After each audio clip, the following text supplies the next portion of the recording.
В пышных тропических лесах Австралии птицы гуляют по лесной подстилке, наслаждаясь вкуснейшими тропическими фруктами. Но в джунглях обитают не только они.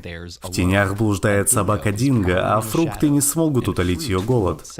Все птицы спасаются бегством, кроме казуара, который не может улететь из-за своих маленьких крыльев. Вместо этого птица нападает, отправляя Динго в нокаут одним взмахом своих острых, как бритва, когтей. Казуар – одна из примерно 60 видов нелетающих птиц. Они живут по всему миру, начиная от австралийской глубинки, заканчивая африканской саванной и антарктическими берегами. А это некоторые виды уток, все виды пингвинов, некоторые обитатели болот, страусы, гигантские эму и крошечные киви. Несмотря на то, что предки всех современных птиц умели летать, многие виды, к сожалению, потеряли этот важнейший навык. Полет имеет невероятные преимущества для бегства от хищников, охоты и путешествий на большие расстояния. Но у него есть и свои минусы.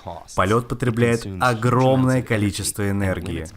Птица, которая не умеет летать, сохраняет энергию, поэтому может выжить на менее богатой питательными веществами пище. Например, птица такахи, обитающая в Новой Зеландии, жует исключительно альпийские травы и радуется жизни. Для птиц, питающихся или несущихся на земле, предрасположенность к неумению летать может быть довольно сильной. Когда определенный вид в силу особых условий не нуждается в полетах, он может потерять этот навык буквально за несколько поколений. Затем, в течение нескольких тысяч или даже миллионов лет, тела птиц изменяются в соответствии с новым поведением. Их когда-то полые кости становятся плотными, их крепкие перья превращаются в пух. Крылья сжимаются, а в некоторых случаях полностью исчезают. Их киль – это вырост грудины, служащий для прикрепления сильно развитых грудных мышц, сжимается или исчезает, за исключением пингвинов, которым киль нужен для плавания.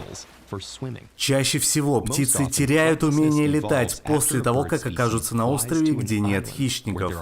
И в таких условиях они спокойно живут и размножаются, но становятся уязвимыми к изменениям в окружающей среде. Например, люди для чего-то приводят на такие острова собак, кошек и различных грызунов.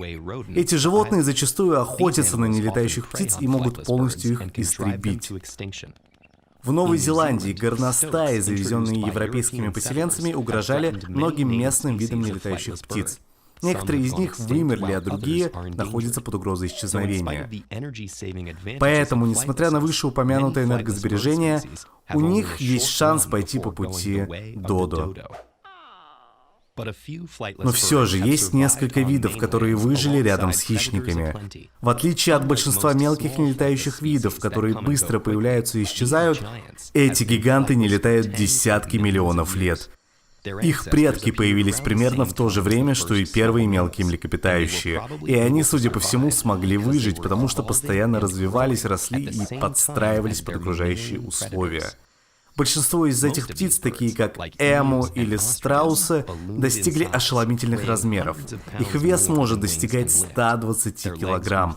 По мере развития их ноги стали толстыми, ступни крепкими, а развитые мышцы бедер сделали из них настоящих бегунов.